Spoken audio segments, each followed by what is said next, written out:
पंचायत समितीसाठी राजेंद्र मोरे यांनी रोहन बाठे यांना पाठिंबा दर्शवला आहे. आपण त्यांच्याशी बोलणार आहोत. तुम्ही पंचायत समितीसाठी उमेदवारी अर्ज भरला होता आणि आता तुम्ही रोहन बाठे यांना पाठिंबा देताय, काय सांगता? खरं तर मला निवडणूक लढवायची होती. पाठीमागची 15-20 वर्ष मी भारतीय जनता पार्टीचं भोर तालुक्यामध्ये काम करत आहोत. आमचे गुरुवर्य या निमित्ताने भाजपाचे सरचिटणीस, जिल्हा सरचिटणीस माननीय बाळासाहेब गरुड आणि दोंडेदादा माझ्या बरोबर आहेत. तर माझी इच्छा होती की यावेळेस निवडणूक लढवायची, परंतु जे संघटनेने पक्षाने जो आदेश दिला तो आदेश सर्वोपरी आमच्यासाठी सर्वोपरी आहे आणि पक्षाने माननीय श्री रोहनजी बाठे यांना उमेदवारी दिलेली आहे. त्यांना चिन्ह मिळालं, त्यांना एबी फॉर्म मिळाला, पण काही कारणास्तव मला तो नाही मिळू शकला. त्यामुळे माझा तो फॉर्म अपेक्ष म्हणून घोषित झाला आणि त्यानंतर मी आज माघारी घेण्याच्या दिवशी मी या ठिकाणी 3:02 पोहोचलो, पण काही तांत्रिक कारणामुळे मला वेळेवर पोहोचता नाही आलं. परंतु मी माझ्या पत्रकाद्वारे आमचे जिल्हा सरचिटणीस बाळासाहेबजी गरुड यांना मी माझं पाठिंब्याचं पत्र सोपवलेलं आहे आणि रोहनजी बाठे यांना मी पूर्ण ताकदीनिशी या निवडणुकीमध्ये पाठिंबा देतोय आणि त्यांना निवडून आणण्याचा आपण 100% प्रयत्न करणार आहोत. नक्कीच आपल्याबरोबर सरचिटणीस बाळासाहेब गरुड आहेत, त्यांच्याशी बोलणार आहोत आपण. काय पाठिंबा दर्शवला, काय बोलतात? जिल्हा परिषद पंचायत समितीच्या या निवडणुकीची धामधूम चालू आहे.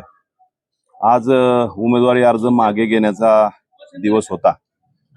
आमच्या बोंगवली पंचायत समिती गणामध्ये पक्षाचे अधिकृत उमेदवार म्हणून रोहनजी बाठे घोषित झालेले असताना आमचे पक्षाचे दुसरे पदाधिकारी राजेंद्र मोरे यांचा अपक्ष म्हणून फॉर्म त्या ठिकाणी राहिला होता. त्यांनी या ठिकाणी पोहोचण्याची खरं म्हणजे पराकाष्ठा केली. त्यांचे सूचक संदीप मोरे या ठिकाणी उपस्थित होते, परंतु नियमाची थोडीशी माहिती त्यांना नसल्याने त्यांनी तो अर्ज सादर केला. परंतु प्रशासनाकडून उमेदवार स्वतः या ठिकाणी आले पाहिजेत असा आग्रह धरल्यानं राजेंद्र मोरे सुद्धा पुण्यावरून लगेच त्वरित निघाले. परंतु 3:02 ते या ठिकाणी उपस्थित झाले.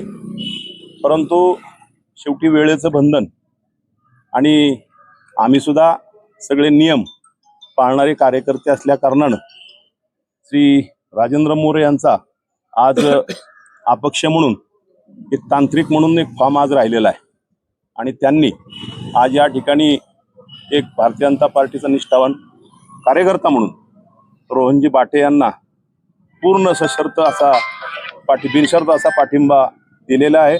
मी त्यांचं पुणे जिल्हा भारतीय जनता पार्टीच्या वतीने त्यांना धन्यवाद देतो आणि या पुढच्या प्रचारामध्ये ते पूर्ण वेळ सहभागी होऊन रोहनजी बाठे यांना विजयी करण्यामध्ये त्यांचं ते कर्तव्य पार पाडतील. धन्यवाद.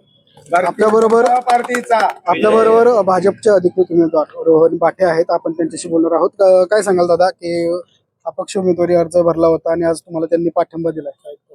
निश्चितच आज त्यांनी पक्षातर्फेच फॉर्म भरला होता, पण तो पक्षाचा एबी फॉर्म न जोडल्यामुळे तो तांत्रिकदृष्ट्या अपक्ष म्हणून गणला गेला. त्याच्यानंतर त्यांनी माघार घ्यायची जवळपास 25 तारीख आणि 26 तारखेला सुट्टी असल्यामुळे सरकारी, त्यामुळे त्यांना आज शेवटचा दिवस, पण त्यांनी कॉलेजमध्ये कामाला असल्यामुळे त्यांना सुट्टी मिळाली नव्हती. त्यांनी सूचकाकरवी त्यांचा फॉर्म पाठवला होता, परंतु काही तांत्रिक अडचणींमुळे त्यांना उमेदवारांना स्वतः हजर राहणं तिथं गरजेचं होतं.